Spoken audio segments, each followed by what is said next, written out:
আসসালামু আলাইকুম প্রিয় দর্শক, অন্য মঞ্চের আলাপচারিতায় আপনাদের সকলকে স্বাগত জানাচ্ছি।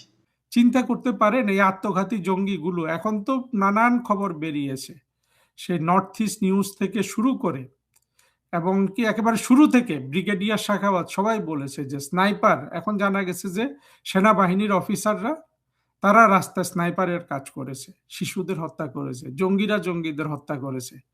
দেখুন, জঙ্গিরা জঙ্গিদের হত্যা করেছে, আবার সেই হত্যার জন্য শেখ হাসিনার বিচারও করেছে।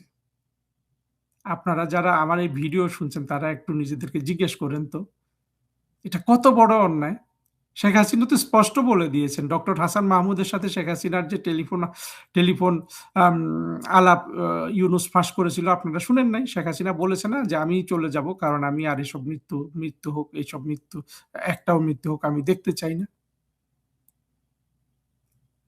পুলিশের গুলিতে মরেছে, কিন্তু আইন শৃঙ্খলা রক্ষা করার জন্য পুলিশ 10-20 হাজার মেরে ফেলতে পারে। আপনারা ইরানে দেখেননি? 30-32 হাজার মানুষ মেরে ফেলেছে ইরানের সরকার। শেখ হাসিনার মধ্যে কি সেই নিষ্ঠুরতা আছে? তারপরেও কিন্তু আনলেন জঙ্গিদের নিয়ে আসলেন। সেই জঙ্গিদের আনার পরে কাকে বসালেন? ইউনুসকে। ইউনুস আপনাদেরকে প্রমাণ করে দেখিয়ে দিয়েছে না যে পৃথিবীর ইতিহাসে এর চেয়ে বড় নরপিশাচ হতে পারে না। সে বন্যা আসলো, বাংলাদেশে বন্যা সব ভেসে যাচ্ছে, আমরা পত্রিকায় দেখি যে ইউনুসের 666 কোটি টাকা মাপ। বন্যার মানুষের ত্রাণ সাহায্য দেওয়ার কিন্তু কোনো খোঁজ ছিল না। তারপর ইউনুস কি না করেছে এই দেশটাকে চুরি দাঁড়ি করে। সে আসিফ নজরুল কয়দিন আগে এই বদমাস বিবিসিতে ইন্টারভিউ দিয়ে বলে সে সৎ, অথচ বাংলাদেশের সব মানুষ জানে যারা একটু খোঁজ খবর না নেয়, এই আসিফ নজরুলের মিনিস্ট্রিতে সবচেয়ে বেশি দুর্নীতি হয়েছে। তারপরে আপনারা দেখেন এখন কত ধরনের আমরা আমরা অব্যবস্থার মধ্যে পড়ে গেলাম। শুধু এই যে হামে যে শিশুগুলা মারা যাচ্ছে এগুলার কথাই চিন্তা করেন। আপনারা কিন্তু এগুলা দেখেন না, কারণ কোনো পত্রিকা কেউ কিন্তু হামে শিশু মরে যাওয়ার খবর কিন্তু প্রকাশ করছে না। কয়শো শিশু মারা গেছে, সেই 200 তো অনেক আগে পার হয়ে গেছে। এক একটা মায়ের কি আহাজারি। আর এই শিশুগুলা তো নিষ্পাপ। কিন্তু 24-এ তো সেই যাই মারা যাক, এটাকে 1500 2000 যাই বলুক, 1000 কত বলে, আমার ধারণা কোনোভাবেই সেখানে 300-র বেশি মানুষ, 300 350 250 এর বেশি মানুষ মারা যায়নি। আর এর মধ্যে নিরীহ মানুষ মারা গেছে 100। এই 100 মানুষকে কিন্তু স্নাইপার যেটা বলে, স্নাইপার দিয়ে সেই সেনাবাহিনী থেকে বাইর হয়ে এসে সাধারণ পোশাক পরে সেনাবাহিনীর জঙ্গিরা 100 রাস্তার শ্রমিক নিরীহ মানুষকে মেরে ফেলেছে পিছন থেকে গুলি করে। একটাও কিন্তু কেউ তদন্ত করে নাই। এই যে নিরীহ প্রাণগুলা যে গেল, কেউ কি তদন্ত করেছে? আর জঙ্গি সার্জিস এরা কিন্তু কি চেয়েছে যে এই লাশগুলোকে কবর থেকে তোলা যাবে না। দেখেন, জঙ্গিরা সব বলে দিচ্ছে কিন্তু মানুষ কিন্তু কিচ্ছু বলে না। কি প্রেম মানুষের এই জঙ্গিদের জন্য। সেই আবু সাইদ একটা আত্মঘাতী জঙ্গি, মুগ্ধ একটা আত্মঘাতী জঙ্গি, তাদের জন্য আপনাদের এত কান্না। এখন যে নিষ্পাপ শিশুগুলো মারা যাচ্ছে, ইউনুস টিকাও দিল না, টিকাও কিনলো না, টাকা আত্মসাৎ করে ফেললো। স্বাস্থ্য খাতে যে স্বাস্থ্য মন্ত্রণালয়ের সব বরাদ্দ কিন্তু ইউনুসের মেয়ে, ওই ইউনুসের সাথে যে মেয়েটা থাকে, এই যে সেই জাহানারা, এরা চুরি করে ফেলেছে। মানুষ কিন্তু, মানুষের মনে হয় এটা খুশি। সেই জঙ্গিদের জন্য কি কান্নাকাটি, আবু সাইদের জন্য, যে মরে যেতে চেয়েছে, যে বেহেশতে যেতে চেয়েছে তাড়াতাড়ি, এবং জঙ্গিরাই তাকে মেরে ফেলছে পেছনে, মাথার পেছনে কুপিয়ে। ওই রাবার বুলেটের উসিলায় পুলিশকেও এখন ফাঁসি দেওয়ার চেষ্টা, ফাঁসির দড়িতে ঝুলানোর জন্য রায় দিয়েছে। অথচ জঙ্গিরা মিলে ওর পেছনে কল্লাটা কেটে দিছে যাতে আবু সাইদ তাড়াতাড়ি বেহেশতে চলে যায়। আবার দেখেন জঙ্গিদের কি সুন্দর সিস্টেম। আবু সাইদের আব্বা বলতেছে যে এই এই এই রায় তো আমি খুশি না, আমার 2টা ফ্ল্যাট দেওয়া হোক, আরো কত কি ওদেরকে দিয়েছে। কি জঙ্গি দর্শন। অথচ নিষ্পাপ শিশু মারা যাচ্ছে, দেশের মানুষের কোথাও কিন্তু কোনো ধরনের প্রতিক্রিয়া নাই। আমি চাচ্ছি না যে এই শিশু মৃত্যু নিয়ে আপনারা তারেক রহমান সরকারের বিরুদ্ধে নামুন, কিন্তু ইউনূসের বিরুদ্ধে তো কথা বলতে পারেন, তাই না? জঙ্গিদেরকে তো একটু বুঝতে পারেন যে কিসের নেশায় আপনারা এই জঙ্গিদের পেছনের নামে আজকে দেশটাকে এই অবস্থা করলেন। আপনাদের জন্য ধেয়ে আসছে সেই তারেক রহমান এবং বেগম খালেদা জিয়ার সেই 2001 থেকে 6 শাসনকাল। লোডশেডিং, গরমে কি আরাম না! উফ! এই লোডশেডিং আপনারা সহ্য করবেন, কিন্তু জঙ্গিদের প্রতি প্রীতি আপনার যাবে না। আপনারা পেটে ইট বেঁধে থাকবেন, জঙ্গি প্রীতি আপনাদের যাবে না। এখন ইরান যুদ্ধের একটা ছুতা পেয়েছেন, এখন ভাবছেন ইরান যুদ্ধ শেষ হয়ে গেলে দেখবেন আপনাদের এই যে অর্থনৈতিক দুর্দশা শুরু হয়েছে সেটা কমবে? কোনোভাবেই কমবে না, বরং দুর্ভিক্ষে পড়বেন। আমি তো বলেই দিলাম যে তারেক রহমানের সরকার কিংবা ইউনূসের সরকার, ইউনূসের তো কোনো সদিচ্ছাই ছিল না। ও তো বাংলাদেশের মানুষকে, ও মনে করে যে বাংলাদেশের মানুষ হলো ইউনূসের লিঙ্গের কাছে বাধা। হুম, ইউনূসের লিঙ্গ উত্থিত রাখার জন্য বাংলাদেশের মানুষ খেটে যাবে, মরে যাবে। ইউনূস কিন্তু এর চেয়ে বেশি কিছু বাংলাদেশের মানুষকে মনে করে না। তবু আপনাদের ইউনূসকে ভালোবাসতে হবে। বাংলাদেশে দেখেন যেই দিন আসছে, কত বাংলাদেশে ঢাকা শহরে কিছু বড় লোক আছে, বিভিন্ন জায়গায় কিছু ধনী চোরা কারবারি বা ব্যবসায়ী, সৎ অসৎ, এরা চাল ডাল তেল নুন কিনতে পারবে, এরা বিরিয়ানি খাবে, এরা নিউ ইয়র্ক যাবে, এরা দুবাই যাবে। এদের কোনো রাস্তা আপনি বন্ধ করতে পারবেন না। টাকার কাছে পৃথিবী বিক্রি হয়ে আছে। কিন্তু যে মধ্যবিত্ত শ্রেণী, যে দরিদ্র শ্রেণী, যাদের আশা ছিল ছেলে মেয়েদেরকে বড় করবেন, পড়াশোনা শেখাবেন, তারা একটা সমাজে পজিশন করে নেবে, তারা বিদেশে যাবে, সব সুযোগ বন্ধ হয়ে যাচ্ছে। যত ইসলামিক জঙ্গির উত্থান হচ্ছে, তত কিন্তু পশ্চিমা দেশগুলো আর ভিসা দিচ্ছে না, চীনও দিবে না। আপনার পাশের দেশ থাইল্যান্ড আপনাকে ভিসা দেবে না, কারণ জানে যে একটা ঢুকাইলে একটা জঙ্গি আসছে। আপনারা জঙ্গিদেরকে, এবং বর্তমান গত 2024 থেকে সবচেয়ে জঙ্গি কন্ট্রিবিউটিং রাষ্ট্র কিন্তু বাংলাদেশ। বাংলাদেশ এটা ভোগ করছে, বাট সারা পৃথিবীর মুসলমান এই বাংলাদেশের জঙ্গি। সার্জিস, হাসনাত, শফিক, সারোয়ার, সারোয়ার একাধিক সারোয়ার আছে, মাসুদ, হ্যাঁ, আরো তো আছে কাজী ইব্রাহিম, তারেক মনোয়ার, আজহারি, আহমদুল্লাহ। এদের জন্য সারা পৃথিবীর দরজা বাংলাদেশের মুসলমানদের জন্য তো বন্ধ হচ্ছেই, আবার সাধারণভাবেও যেসব দেশ এসব জঙ্গিদের ত্যাগ করেছে তাদেরও কিন্তু দরজা বন্ধ হচ্ছে। কিন্তু কিসের নেশায় বাঙালি আপনি এই জঙ্গিদের প্রেমে পড়ে আছেন? এটা খুব জটিল বিষয়, এটা আমাদের বুঝতে আরো সময় লাগবে। এই নেশাটা ওয়াজ তৈরি করেছে। ওয়াজ কিভাবে তৈরি করেছে জানেন? আপনারা ওয়াজ মাহফিলের সবচেয়ে বড় কন্ট্রিবিউশনটা কি, মানে হিউম্যান সাইকিতে বা বাঙালি সাইকিতে কোন জায়গায় আঘাত করে?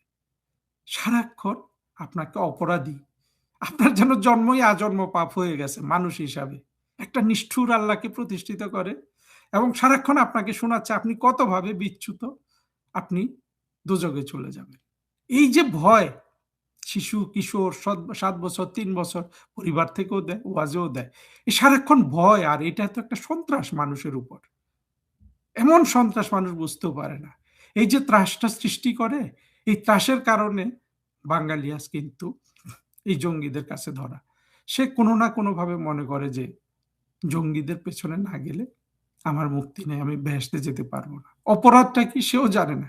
কি অপরাধ মানুষ করে যে জঙ্গিরা ওয়াজের মধ্যে এত সন্ত্রাস, এত ভয় আপনার মনে তৈরি করে? সারা পৃথিবীর কোথাও কতগুলা, মানে আমি তো দেখলাম কয়েকটা মুসলিম প্রধান দেশ, আরব আমিরাত, কাতার, কুয়েত, এগুলো দেখলাম। তারপরে মিশর দেখলাম, আলজেরিয়া দেখলাম, মরক্কো দেখলাম, আরো কত কত মুসলমান দেশের মানুষের সাথে কথা হলো। কোথাও কিন্তু মানুষকে না এইভাবে ভীত সন্ত্রস্ত করে ওয়াজ মাহফিলের নামে সারাক্ষণ একটা সন্ত্রাস, যে আপনি জাহান্নামে চলে যাবেন, আপনি জাহান্নামে চলে যাবেন। অপরাধটা কি সে জানে না। অপরাধ অপরাধ হইতে পারে নামাজ পড়ে না। নামাজের বিষয়ে তো অনেক কথা আছে, যে নামাজ কাজা পড়ে, পড়ে, কিন্তু মানুষ তো শুধু ঈমান থাকলেও বেহেশতে যাবে, এটাও তো বলা আছে। কিন্তু কোনো যুক্তি মানুষের কাজ করে না। ওই যে ভীতি, সন্ত্রাস এটা সৃষ্টি করে, এইটাতে তারা মনে করে যে এই জঙ্গিদের পেছনে থাকতে হবে। আরেকটা নেশা হলো যে সমাজের অপরাধ যারা করে, কারণ আমরা তো সবাই চুরি করি, চুরি না করতে পারলে, চুরি যে করতে পারছি না তার জন্য হাপিত্তাস করি। আমাদের হলো যে এই অন্যায়টা করার, অর্থাৎ অর্থনৈতিক দুর্নীতি করা কিংবা অন্যের মনে কষ্ট দেয়া, মিথ্যা কথা বলা, এগুলো কিন্তু সবচেয়ে বড় জিনিসটা হলো অপরাধটা মনে করে যে আমি তো এখন টাকা বানিয়ে ফেলেছি, একটা মসজিদ করি, আরেকটা মাদ্রাসা করি, আর হুজুরের পেছনে থাকি। এইভাবে জঙ্গিদের প্রতি প্রেম। সেই প্রেমে 2024-এ সমাজের সব মানুষ নেমেছে আমি বলবো না, কিন্তু অনেক মানুষ নেমেছিল। কি কি রেজাল্ট আপনারা পেলেন? পরিবর্তে আপনারা পেলেন আজকের বাংলাদেশ, যেখানে যে রোগে কোনো শিশু মারা যাওয়ার কথা না, একেবারেই কথা না, যেটাকে ধ্বংস করে দেওয়া হয়েছিল, যেটার কোমর ভেঙে দিয়েছিল শেখ হাসিনা, কিন্তু ইউনূসের বিরুদ্ধে কিন্তু একটা মানুষও রাস্তায় নামে না। ওকে কিন্তু জিজ্ঞেস করা হয় না যে তুমি যে হামের টিকাটা মেরে দিলা, হামের টিকা কিনলা না সময় মতো, আমাদের শিশুদের যে টিকা দেয়া হলো না, এবং আমাদের যে স্বাস্থ্য খাতের যে অব্যবস্থা, আমাদের যে এতগুলো নিষ্পাপ শিশু মারা গেল, তার জন্য ইউনূস তুমি কি বলবে? কেউ কিন্তু জিজ্ঞেস করছে না। মিডিয়া বলতে যারা বোঝায় ওরা খবর গোপন করছে, কিন্তু কতদিন তারা খবর গোপন করে রাখবে? তারেক রহমানের সরকারকে বলবো, আপনি কোনোভাবেই, আপনি তো সরকারে চলে এসেছেন, ইউনূসের দায়গুলা নিয়েন না। আপনার এমনিতেই অনেক বিপদ আপনার সামনে আছে। আপনি বাংলাদেশের অর্থনৈতিক উন্নয়ন করতে পারবেন না। আপনাকে বলেছিলাম ইতিহাসের শক্তি, সভ্যতার শক্তি দুটোকে কাজে লাগান। আপনি কাজে লাগান নাই। ইতিহাসের শক্তিটা কি? ইতিহাসের শক্তি হলো আমাদের মুক্তিযুদ্ধে একটা সঠিক পথে দেশটা শাসন হয়েছিল, এবং মুক্তিযুদ্ধের ইতিহাসের এমন শক্তি, জামাতও বলে আমরা মুক্তিযোদ্ধা। 24-এ আমরা সব জঙ্গিদের দেখেছি না, যে এটা তো জঙ্গিদের একটা ইয়ে হয়ে গেছে, আমি মুক্তিযোদ্ধা পরিবারের সন্তান। সব জঙ্গির একই কথা, আমি মুক্তিযোদ্ধা পরিবারের সন্তান। অর্থাৎ জঙ্গি কিন্তু জানে যে মুক্তিযুদ্ধ একটা শক্তিশালী জিনিস। সেটা কিন্তু তারেক রহমান নিতে পারলেন না। হ্যাঁ, আপনি মুক্তিযুদ্ধের কথা বলেন, আমরা জানি, কিন্তু সেটা তো আপনিও বিশ্বাস করেন না। আপনি জানেন যে সেটা আপনার পলিটিক্যাল ক্যানভাস। সত্য যদি সাথে না থাকে, পলিটিক্যাল ক্যানভাসে কি বিজয়ী হওয়া যায়? তারেক রহমান, সভ্যতার শক্তি, সভ্যতার শক্তি হলো জঙ্গিবাদের বিরুদ্ধে শক্তি। কারণ দেখবেন পৃথিবীতে কোথাও কোথাও কোথাও আপনি দেখবেন না হাসনাত, সার্জিস, ইউনূস, শফিক, আজহারি, কাজী ইব্রাহিম, তারেক মনোয়ার, এরা মানুষের ভাগ্যের উন্নয়ন করেছে। এটা আপনি কোথাও প্রমাণ পাবেন না। আপনার বাংলাদেশে এরা আপনার ভাগ্যের উন্নয়ন করে দিবে? তারেক রহমান, আপনি যে জঙ্গিদের নিয়েই থাকলেন, আপনি যে একটা একটা একটা সুযোগ পেয়েও, আপনি যে একটা রাষ্ট্রনায়ক হওয়ার সুযোগ পেয়েও সেটা হলেন না, আপনার কি হবে ভবিষ্যতে? আপনার সাথে কিন্তু 21শে আগস্টের যে গ্রেনেড হামলার যে যে যে যে অপরাধ, সেটা কিন্তু আদালতের মাধ্যমে আপনার উপর আছে। আপনি এখন ভাবছেন যে রাষ্ট্রশক্তিকে কাজে লাগিয়ে যে রাজনীতি আপনি করছেন সেটাকে কাজে লাগিয়ে আবার আপনি উতরে যাবেন। অতীতে পেরেছিলেন? ভবিষ্যতে অবস্থাটা আরো করুণ হবে। সেগুলো আপনার মাথায় এখন ঢুকবে না। আজকের আলোচনা সেটাও না। আমি আমার বন্ধুদের ওইটাই দেখাতে চাচ্ছি যে কি নেশায় মানুষ, এই যে ক্ষুধা, দারিদ্র্য, অন্ধকার, আজকের এই যে টাকা নাই, তারেক রহমানকে উন্মুক্ত ময়দানে $2 বিলিয়ন চাইতে হচ্ছে। তার অর্থমন্ত্রীকে বিভিন্ন জায়গায় গিয়ে বাজেটের জন্য টাকা, আরে শেখ হাসিনার সময় বাজেটের জন্য টাকা, টাকা তো বস্তায় বস্তায় ছিল। খরচ হয়েছে রাষ্ট্রের জন্য। সবার বেতন বাড়িয়ে দেয়া হয়েছিল। আর আপনারা গল্পটা করলেন, জঙ্গিরা করেছে, জঙ্গিরা বলতে ইলিয়াস পিনাকি, যে $234 বিলিয়ন। কি পরিমাণ বদমাস ওই মোটা গর্দান লোকটা, চিন্তা করেন। ও ঠ্যাং হাত পা সব ভেঙ্গে যদি আমরা গুলিস্তানে ওকে টাঙ্গিয়ে রাখি, এই দেবপ্রিয়কে, যেই ক্ষতি সে বাংলাদেশের করেছে সেটা কি আমরা ফিরিয়ে আনতে পারবো? আমরা 24-এর সব জঙ্গিদের যদি আমরা ফাঁসি দেই, ইউনূসকে যদি আমরা 2-4 হাজার বার ফাঁসি দেই, যেই ক্ষতি বাংলাদেশের হয়ে গেছে সেটা কি আমরা ফিরিয়ে আনতে পারবো? আমরা কিন্তু এটা কখনোই ফিরিয়ে আনতে পারবো না। আর এই বাংলাদেশকে পুনরায় আবার নির্মাণের পথে নিয়ে যেতে হলে শেখ হাসিনা ছাড়া বিকল্পটা কি আছে? একবার শুধু ঠান্ডা মাথায় ভেবে দেখবেন। অবশেষে ডোনাল্ড ট্রাম্প, আমাদের মালিক, তিনি রণে ভঙ্গ দিলেন। তিনি এবার একটা স্টেটমেন্ট ছেড়ে দিয়েছেন বাজারে যে আমি আর এই যুদ্ধে নেই, আমি সবার জন্য হরমুজ এ উন্মুক্ত করে দিলাম, স্টেট অফ হরমুজ। হিন্দিতে একটা কথা আছে, বেগানি শাদি মে আবদাল্লা দিওয়ানা। নচেনা লোকের শাদি হচ্ছে, দিওয়ানা আবদাল্লা এসে নেচে যাচ্ছে।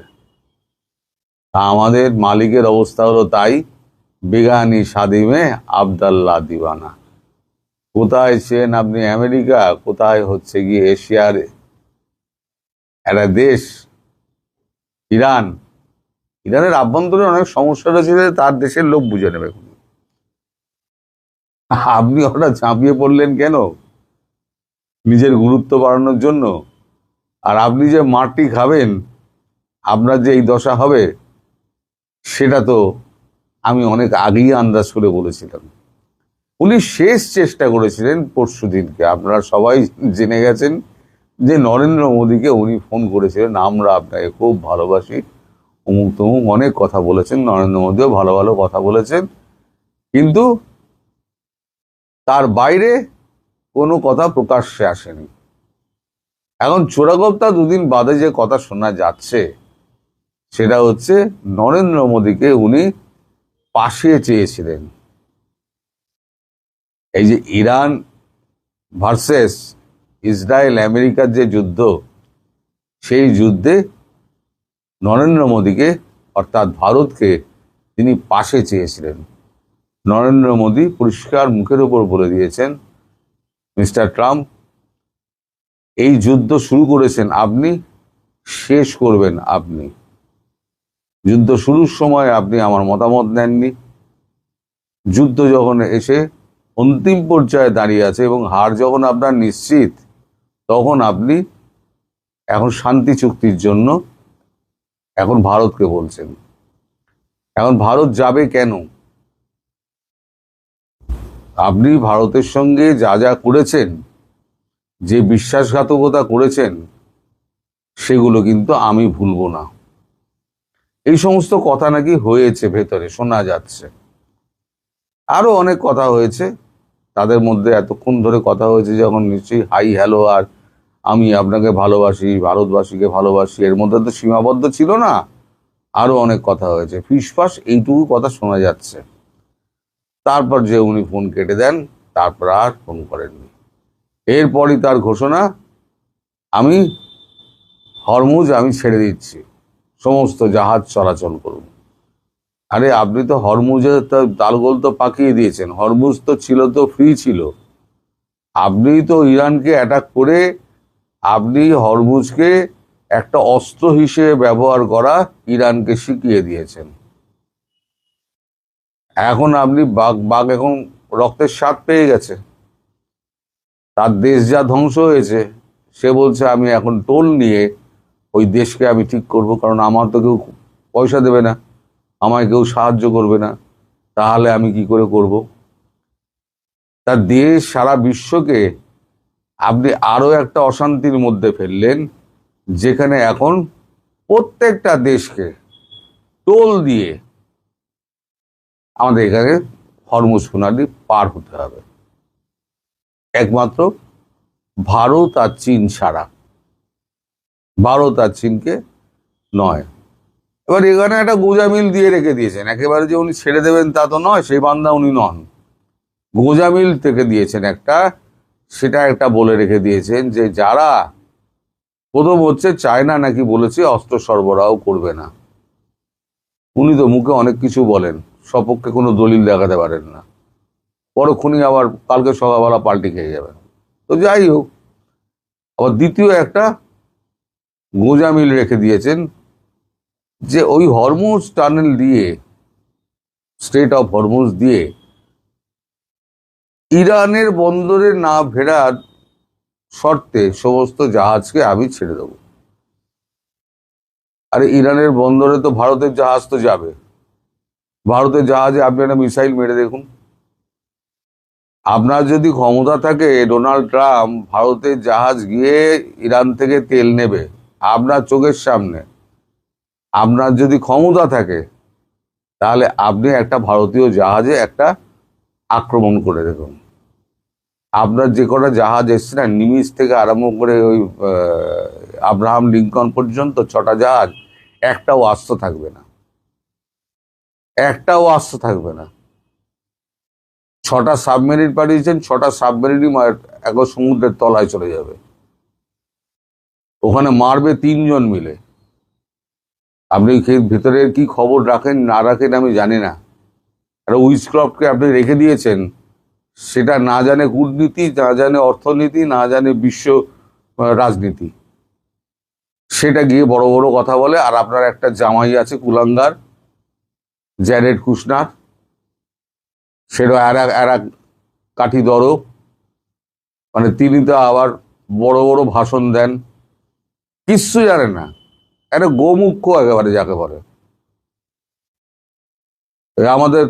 আপনাদের ওই পররাষ্ট্রমন্ত্রী, এখন বর্তমান পররাষ্ট্রমন্ত্রী খলিলুর রহমানের মতো রেগুলার কূটনীতিক তো নয়, কার সঙ্গে কি কথা বলতে হয় জানে না, যখন পারছে তখন তাকে শর্ত দিচ্ছে, ধমকাচ্ছে।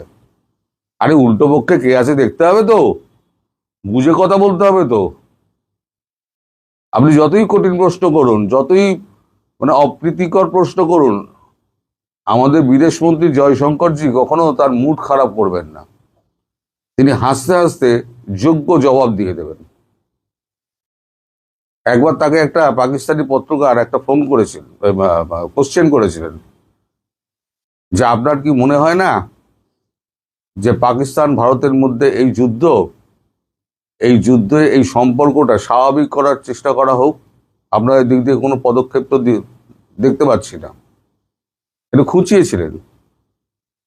তা হাসতে হাসতে জয়শঙ্করজি একটা কথাই বলেছিলেন, you are asking a wrong question to a wrong minister, ask your minister. উনি জানতেন এটি হচ্ছেন পাকিস্তানি সাংবাদিক, হাসতে হাসতে জবাব দিয়েছিলেন যে আপনি ভুল মন্ত্রীকে ভুল প্রশ্ন করছেন, আপনার দেশের মন্ত্রীকে প্রশ্ন করুন এই ব্যাপারে। এই হচ্ছে পেশাদার কূটনীতিক, যারা মাথা গরম করেন না, যারা ভেবেচিন্তে কথা বলেন। ওই যে পাকিস্তানে যে মিটিংটা হলো ইসলামাবাদে, সেখানে উইজক্রফট এবং ইরানের আরাগাছি বিদেশমন্ত্রী, তাদের মধ্যে যদি কলার ধরে টানাটানি না হতো, তাহলে হয়তো আলোচনাটা হয়তো অনেকটা এগোতো। এখন শোনা যাচ্ছে নাকি দ্বিতীয় আলোচনা হবে, শান্তি আলোচনা হবে। কোনো শান্তি আলোচনা হবে না, আর যদি হয়ও তাহলে জানবেন সেটা কোনো ফলপ্রসূ হবে না। এক তো মানে উনি একের পর এক মানে তার কর্মকাণ্ড দিয়ে দেশকে অস্থির করে দিয়েছেন। প্রথমে করলেন কি অভিবাসন নীতি, হাতে হাত করা পরিয়ে পায়ে বেড়ি পরিয়ে সমস্ত দেশে পাঠিয়ে সমস্ত দেশবাসীকে এবং দেশকে অপমান করলেন, বিভিন্ন দেশকে, সে বাংলাদেশ, ভারত, পাকিস্তান, সে যাই হোক, সেটা একটা মানুষ, তাকে মানবিক অবস্থায় আপনি ফেরত পাঠাবেন। আপনার দেশে অবৈধ, ঠিক আছে, অবৈধ আমরাও ফেরত পাঠাচ্ছি, হাতে পায়ে শিকল পরেই পাঠাবো, তখন আপনাদের মানবাধিকার কোথায় যায় বসাই? তখন কি ডুব মারে আপনার মানবিকতা, মানবাধিকার? তারপর খেললেন ট্যারিফ দিয়ে, তাতে সমগ্র বিশ্ব আপনার থেকে বিচ্ছিন্ন হয়ে গেল। এবার ইরান যুদ্ধে আপনি কি করলেন? নিজের মতো করে আপনি নেমে পড়লেন। ইউরোপিয়ান ইউনিয়নকে আপনি জিজ্ঞেস করেছিলেন?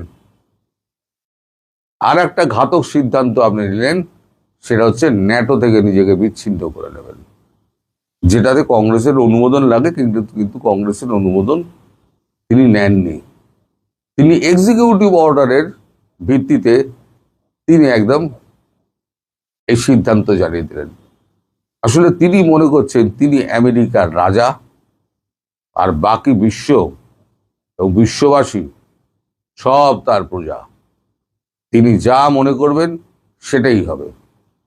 তা এখন যখন কংগ্রেসে তার বিরুদ্ধে ইমপিচমেন্টের প্রস্তাব পাশ হয়ে যখন সেনেটে গিয়ে পৌঁছেছে, এখন সেনেটে আলোচনা হবে। আমি সেই ভিডিও করেছিলাম, সেনেটে আলোচনা হবে। আলোচনার পর ভোটাভুটিতে যদি সিদ্ধান্ত আপনার বিরুদ্ধে যায়, তাহলে আপনাকে সোজা হোয়াইট হাউসের গেট দেখিয়ে দেওয়া হবে এবং শেষ পর্যন্ত তাই হবে। আপনারা দেখে নেবেন। অনেক আগে আমি বলে দিই তো, আমি কোনো পীর বা কোনো গণৎকার না, কিন্তু জিও পলিটিক্যাল জিনিসগুলোকে যদি আপনি বিচার করেন, কাটাছেঁড়া করেন, তার থেকে একটা সিদ্ধান্ত বেরিয়ে আসে, যার জন্য আমি বলেছিলাম যে ইরান যুদ্ধে কোনোদিন আপনি জিততে পারবেন না। আমি যেটা বলেছিলাম সেটাই কিন্তু আক্ষরিক অর্থে আজকে হতে যাচ্ছে। আজকে উনি পিছিয়ে আসছেন, ভারতের সমর্থন উনি পাননি আর পাবেনও না। উনি মনে করেন সারা বিশ্বকে উনি শাসন করবেন। উনি তো জানেন যে আমি তো 4 বছর বাদে তার প্রেসিডেন্ট থাকবো না, কিন্তু ইতিহাসে যে কালো অক্ষরে আপনার নামটা লেখা হয়ে গেল না, সেই নামটা আপনি মুছতে পারবেন না। আপনি তো একজন হেরো মানুষ, হেরে ভূত হয়ে গেছেন, সারা বিশ্বের কাছে আপনি ভিলেন হয়ে গেছেন। এখন এই সারা বিশ্বকে আবার একটা টোলের মধ্যে ফেলে দিয়ে আপনি এবার বড় বড় কথা বলে কেটে পড়ার ধান্দা করছেন। কেটে আপনাকে পড়তেই হবে। আর ভারত কোনোদিনও আপনার পাশে দাঁড়াবে না। বলেছি না, আরো 108 বছর লেগে যাবে আমেরিকার সঙ্গে ভারতের সম্পর্ক ঠিক করতে। আপনি যে গদ্দারিটা করেছেন ভারতের সঙ্গে, ওই গদ্দারি করার আপনার কোনো অধিকার ছিল না যখন ভারতবর্ষের মানুষ, মানে যারা আমাদের বিদেশে থাকেন আমেরিকায়, তারা উজাড় করে আপনাকে ভোট দিয়েছিলেন মোদিজির কথায়, হাউদি মোদি। আপনি সেই এটা ভুলে গেছেন। আপনি মোদির পশ্চাৎ দেশে আপনি বাঁশ দিতে গেছেন। ভারতবর্ষের শত্রু যেখানে থাকুক তাকে কিন্তু ভারতবর্ষ ছাড়বে না। এই আপনাদের বাংলাদেশে তারেক রহমান, তার কি হাল হবে আমি বিকেলবেলা বলবো। তিনি একই পথে হাঁটছেন, তার হাল কি হবে আমি খুব শিগগিরই আপনাদের বিকেলবেলাতে বলবো, অপেক্ষা করতে থাকবেন। ভারত এবং মোদির কোলে ইরান ও খোমেনিরা দোলে। শোনেন, এই যে এতদিন ভারতের গালি দিল, ভারতের বামপন্থীরাও দেখলাম ইরানের সাথে সম্পর্ক খারাপ, ইরানের সাথে সম্পর্ক খারাপ করে ফেলেছে, বলল যে কি দরকার ছিল আমেরিকার সাথে ইসরায়েলের সাথে দেখা করার। তারপর কাশ্মীরের মুসলমানেরা যেভাবে খোমেনি প্রেম দেখালো, কোনো সমস্যা নাই। এমনকি তারা এও বলল যে তারা ভারতের সংবিধানও মানে না, তারা খোমেনি তাদের রাহাবার। সেই খোমেনির ইরান রাহাবার মানছে কারে জানেন? নরেন্দ্র মোদীকে এবং ভারতকে। ভেঙে বলি, তার আগে একটু শানে নজরুল শোনাই, কারণ ধান বানতে একটু যদি শিবের গীত না গাই তাহলে ধান বানতে মজা আসে না, ধান বানাটা হয় না, মানুষ ক্লান্ত হয়ে যায়। শুনেন, এতদিন কি বললো যে ইরানের বিস্টক, ইরান আর আমেরিকা এর মধ্যে বেগারিস্তান, মানে বেগারিস্তান পাকিস্তান নাকি সমঝোতা বৈঠক করেছিল। ভাই একটা সোজা কথা বলি আপনাদের, কোনো ভিখারির কথা কোনো মন্ডল মানে না। পাকিস্তান সারা দুনিয়ার ভিখারিস্তান নামে পরিচিত, তারা ভাড়াটিয়া হিসেবে পরিচিত, সর্বোচ্চ সম্মান যদি থাকে তারা সৈন্য ভাড়ায় খাটায়, এর চেয়ে বেশি মর্যাদা তাদের নাই। তো সেই দেশের কথা আমেরিকার মতো দেশ মানবে? ইরানই তো মানবে না। তারপর পাকিস্তানের কথা আরো মানবে না, কারণ পাকিস্তান হলো একটা মুনাফেক জাত। এদের কথা কাজে সে কখন কার, পাকিস্তান তুমি কার, যে ডলার দেবে আমি তার, এই তো পাকিস্তানের সূত্র। পাকিস্তান সম্পর্কে সারা পৃথিবীতে ছড়িয়ে আছে যে ডলার হলে সে তার মাকে বেঁচে দিবে। তো সেই পাকিস্তানকে বুঝি বিশ্বাস করবে ইরান? সেই পাকিস্তানকে বুঝি বিশ্বাস করবে আমেরিকা? যে আমেরিকা তার 1 কাপ চা খায়, পিঠে 2টা চর দিলে কর্তায় বলছে সুধীর ভাই আনন্দের সীমা নাই, সাথে সাথে আফগানিস্তান হামলা করে আর কিছু ডলার ধরাই দিলে সেই পাকিস্তানকে নিয়ে কেউ বিশ্বাস করবে? তাদের মধ্যস্থতা তারা কেউ ট্রাস্ট করে? তারা তো গোপন কথাটাই কেউ বলবে না। আরে ভাই, আপনি যারা বিশ্বাস করেন না তার কাছে তো আপনি কোনো গোপন কথাই বলবেন না, তাহলে আপনি কিভাবে তার মধ্যস্থতা মেনে নেবেন? যখন এই আলোচনা হলো, বাংলাদেশের বাঙ্গু, এমনকি বাংলাদেশের কিছু আওয়ামী পন্থীও দেখলাম লিখেছে, এই যে পাকিস্তান দেখো বিশ্বগুরু হয়ে গেছে, ভারতের ব্রাহ্মণ্যবাদ শেষ। এমনকি খোদ ভারতের লোকও লিখেছে, ভারতের অনেক আলোচক লেগেছে এই যে পাকিস্তান বিশ্বগুরু হয়ে গেল, ভারত কোথায় গেল। মানে নরেন্দ্র মোদী 14 গোষ্ঠী উদ্ধার করতেছিল, কিন্তু নরেন্দ্র মোদী পাকিস্তান চলে ডালে ডালে, নরেন্দ্র মোদী যে পাতায় পাতায় চলে এটা তো তারা জানতো না। সেটা প্রমাণ কিন্তু হয়ে গেছে। দ্বিতীয়বার পিস্টক হচ্ছে, এই পিস্টকের জন্যই মহামান্য প্রেসিডেন্ট, মহাপরাক্রমশালী দেশের মহা শক্তিশালী প্রেসিডেন্ট ফোন করেছিলেন নরেন্দ্র মোদীকে, ভারতের প্রধানমন্ত্রীকে। কত মিনিট কথা বলেছে জানেন? 40 মিনিট, পাক্কা 40 মিনিট কথা হয়েছে, পাক্কা 40 মিনিট, পাক্কা 40 মিনিট কথা হয়েছে। সেই কথায়, এবং ফোনটা কে দিয়েছিল জানেন? খোদ প্রেসিডেন্ট ডোনাল্ড ট্রাম্প। এমন না যে নরেন্দ্র মোদী গিয়ে বলেছেন পাকিস্তানিদের মতো আগে আগে গিয়ে কটরা লেকে দাঁড়িয়েছিলেন, তা না। খোদ America president Donald Trump phone করেছেন, ফোন করে বলেছেন যে আলোচনা আরো চলবে, দ্বিতীয় পৃষ্ঠক হবে, দ্বিতীয় পৃষ্ঠকে যে কথাবার্তা হবে তার একটা প্রাথমিক ধারণা দিয়েছেন, এবং বলেছেন আলোচনা জারি রাহেগা। এদিকে ইরান কি বলেছে জানেন? যে কথা বলার জন্য তো শাহ নজরুল শোনালাম আপনাদের। এদিকে আবার ইরান বলেছে যে তারা পাকিস্তানকে বিশ্বাস করে না। যে পৃষ্ঠকে তারা পাকিস্তানকে বিশ্বাস করে না। শুধু তাই না, সবচেয়ে মজার কথা যেটা বলবো, বলার পরে দেখবেন যে যারা পেয়ারা পাকিস্তানি এবং বিজেপি বিরোধী, নরেন্দ্র মোদী বিরোধী, তাদের আত্মা ফাইটা যাবে, তাদের আত্মা চিরচির হয়ে যায়গা, তাদের আত্মা চৌচির হয়ে যায়গা।